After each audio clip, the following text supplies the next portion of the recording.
നമോ ഭഗവതേ വാസുദേവായ. പ്രണവം അസ്ട്രോ ചാനലിലേക്ക് എല്ലാവർക്കും സ്വാഗതം. ആദ്യമായിട്ടാണ് നമ്മുടെ വീഡിയോ കാണുന്നതെങ്കിൽ സബ്സ്ക്രൈബ് ചെയ്യുവാനും ഷെയർ ചെയ്യുവാനും മറക്കരുത്. കൂടാതെ ജാതക സംബന്ധമായിട്ടോ നക്ഷത്ര സംബന്ധമായിട്ടോ എന്തെങ്കിലും സംശയം തോന്നുന്നുവെങ്കിൽ എൻ്റെ ഈ വാട്സപ്പ് നമ്പറിൽ ബന്ധപ്പെട്ടോളൂ. ഞാനിവിടെ പറയുന്നത് പുണർദം നക്ഷത്രത്തിൽ ജനിച്ചവരുടെ മാർച്ച് മാസത്തെ ഗുണദോഷ ഫലങ്ങളെക്കുറിച്ചാണ്. ഭഗവാൻ ശ്രീരാമചന്ദ്രൻ്റെ നക്ഷത്രമായിട്ടുള്ള ഈ പുണർദം നക്ഷത്രക്കാരുടെ അവരുടെ ദൈനംദിന ജീവിതത്തിൽ പല സമയങ്ങളിലും പ്രതിസന്ധികളെയും ബുദ്ധിമുട്ടുകളെയും അഭിമുഖീകരിക്കേണ്ടി വരുമെങ്കിലും ഉത്തരവാദിത്വ ബോധം കൂടുതലുള്ളവരായതുകൊണ്ടും കഠിനാധ്വാനികളായതുകൊണ്ടും ആത്മവിശ്വാസമാണെങ്കിൽ വളരെ കൂടുതലുള്ളവരായതുകൊണ്ട് അവരുടെ ദൈനംദിന ജീവിതത്തിൽ നിരന്തരമായിട്ടുള്ള പരിശ്രമത്തിലൂടെ ഉയർച്ചയിലേക്കും അഭിവൃദ്ധിയിലേക്കും എത്തിച്ചേരുന്നവരാണ് ഈ ദേവഗണത്തിൽ വരുന്ന ഈ പുണർദം നക്ഷത്രക്കാർ.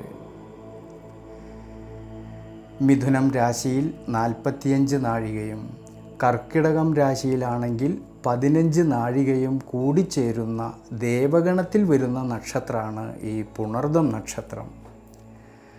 അതിൽ മിഥുനം രാശിയിൽ ജനിച്ച പുണർദം നക്ഷത്രക്കാർക്ക് ഈ മാർച്ച് മാസത്തിൽ കണ്ടകശനിയുടേതായിട്ടുള്ള സ്വാധീനശക്തി നിലനിൽക്കുന്നതായിട്ടൊരു സമയമാണ്.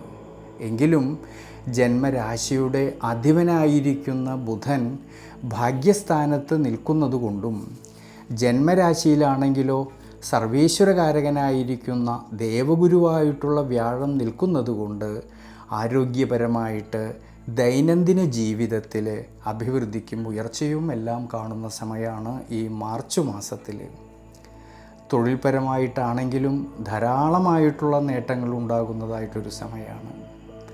കാരണം കർമാധിപതിയും നിവൃത്തിനാഥനുമായിരിക്കുന്ന വ്യാഴം ജന്മരാശിയിൽ സഞ്ചരിക്കുന്നതും കർമ്മസ്ഥാനത്താണെങ്കിൽ ഉച്ചബലത്തോടു കൂടിയിട്ട് ശയനകളത്രകാരകനായിരിക്കുന്ന ശുക്രൻ നിൽക്കുന്നതുകൊണ്ടും ഭാഗ്യസ്ഥാനത്താണെങ്കിൽ രാഹുവിൻ്റെ സാന്നിധ്യം ഉള്ളതുകൊണ്ട് കർമ്മപരമായിട്ട് തൊഴിൽപരമായിട്ട് ധാരാളം നേട്ടങ്ങൾ കിട്ടുന്നതായിട്ടൊരു സമയമാണ്. പ്രത്യേകിച്ച് പുതിയ പുതിയ ചിന്തകളിലൂടെ കർമ്മസ്ഥാനത്ത് നല്ല രീതിയിലുള്ളതായ മാറ്റങ്ങൾക്കും പരിവർത്തനങ്ങൾക്കും സാധ്യത കാണുന്നുണ്ട് ഈ മാർച്ച് മാസത്തിൽ. ഈ ഗുണാനുഭവങ്ങളെല്ലാം കാണുന്നുണ്ടെങ്കിലും കർമ്മസ്ഥാനത്ത് കണ്ടകശനിയിലൂടെ സഞ്ചരിക്കുന്ന അഷ്ടമാധിപനായിട്ടുള്ള ശനീശ്വരൻ്റെ സാന്നിധ്യമുള്ളതുകൊണ്ട് ഈ ഒരു സമയങ്ങളിൽ കർമ്മതലത്തിൽ പുതിയ പുതിയ തീരുമാനങ്ങൾ എടുത്ത് പ്രവർത്തിക്കുമ്പോൾ വളരെയധികം ശ്രദ്ധിക്കുന്നത് നല്ലതാണ്. ഇനി വിദ്യാർത്ഥികൾക്കാണെങ്കിൽ വളരെ വളരെ നല്ലൊരു സമയമാണ്. വിദ്യാമാതുലകാരകനായിരിക്കുന്ന ബുധൻ ഭാഗ്യസ്ഥാനത്ത് നിൽക്കുന്നതും 5ാം ഭാവാധിപതി ഉച്ചബലത്തോടു കൂടിയിട്ട് 10ാം ഭാവത്തിൽ സഞ്ചരിക്കുന്നതും ജ്ഞാനകാരകനായിരിക്കുന്ന സർവേശ്വരകാരകനായിരിക്കുന്ന വ്യാഴമാണെങ്കിൽ ജന്മരാശിയിൽ നിൽക്കുന്നതുകൊണ്ട് വിദ്യാർത്ഥികളിൽ പഠന സംബന്ധമായിട്ട് മുന്നേറ്റം ഉണ്ടാകുന്നതായിട്ടൊരു സമയമാണ് ഈ മാർച്ച് മാസത്തിൽ. പഠന വിഷയത്തിൽ കൂടുതലായിട്ട് ശ്രദ്ധ കേന്ദ്രീകരിക്കുവാനും നല്ല മികവ് പുലർത്തുവാനും സാധിക്കുന്നതായിട്ടുള്ളൊരു സമയമാണ്. കൂടാതെ ധനപരമായിട്ടാണെങ്കിലും കുടുംബപരമായിട്ടാണെങ്കിലും കുടുംബ ബന്ധങ്ങളിലും പ്രത്യേകിച്ച് ഭാര്യാഭർത്തൃ ബന്ധങ്ങളിലും സന്താനഭാവങ്ങളിലും എല്ലാം തന്നെ ഈ മാർച്ച് മാസത്തിൽ വളരെ വളരെ നല്ലൊരു സമയമാണ്. അതുകൊണ്ട് മിഥുനം രാശിയിൽ ജനിച്ച പുണർദം നക്ഷത്രക്കാർ ഈ ഒരു സമയങ്ങളിൽ ശാസ്താപ്രീതികരമായിട്ടുള്ള വഴിപാടുകൾ ചെയ്തു പ്രാർത്ഥിക്കുന്നത് വളരെ ഗുണം ചെയ്യും. ഇനി കർക്കിടകം രാശിയിൽ ജനിച്ച പുണർദം നക്ഷത്രക്കാർക്കാണെങ്കിൽ ഈ മാർച്ച് മാസത്തിൽ വളരെയധികം ശ്രദ്ധയും ഈശ്വരാനുഗ്രഹവും കൂടുതലും വേണ്ടുന്നതായിട്ടൊരു സമയമാണ്.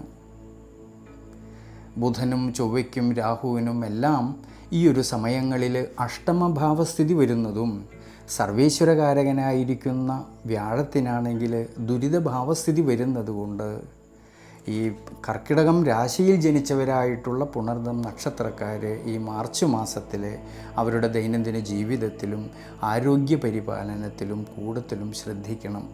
പ്രത്യേകിച്ച് യാത്രകളിലും ഡ്രൈവിങ്ങിലും ശ്രദ്ധ വേണം ഈ ഒരു സമയങ്ങളിൽ.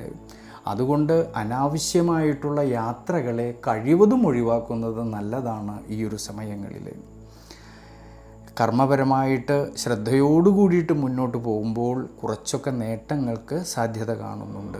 കാരണം നിവൃത്തിനാഥനായിരിക്കുന്ന ശനീശ്വരനും സുഖനാഥനും ശയനകലത്രകാരകനുമായിരിക്കുന്ന ശുക്രനും ഉച്ചബലത്തോടു കൂടിയിട്ട് ഭാഗ്യസ്ഥാനത്ത് നിൽക്കുന്നതുകൊണ്ട് ബിസിനസ് സംബന്ധമായിട്ട് കർമ്മ സംബന്ധമായിട്ട് ധാരാളമായിട്ടുള്ള നേട്ടങ്ങൾ ഉണ്ടാകുന്ന സമയമാണ്. ഉയർച്ചയും അഭിവൃദ്ധിയും എല്ലാം കാണുന്നുണ്ട്. എന്നാൽ കർമാധിപതിയായിരിക്കുന്ന ചൊവ്വയാണെങ്കിൽ രാഹുവുമായിട്ട് അഷ്ടമഭാവത്തിൽ യോഗം ചെയ്യുന്നത് കൊണ്ട് ഈ ഒരു സമയങ്ങളിൽ കർമ്മസംബന്ധമായിട്ട് പുതിയ പുതിയ തീരുമാനങ്ങൾ എടുത്ത് പ്രവർത്തിക്കുമ്പോൾ വളരെ ശ്രദ്ധിക്കണം. പ്രത്യേകിച്ച് കർമ്മതലത്തിലാണെങ്കിൽ തൻ്റെ കൂടെ നിൽക്കുന്നവരുമായിട്ടോ സഹായികളുമായിട്ടോ ഈ ഒരു സമയങ്ങളിൽ തർക്കങ്ങളോ മനോവിഷമതകളോ വരാതെ ശ്രദ്ധിക്കണം.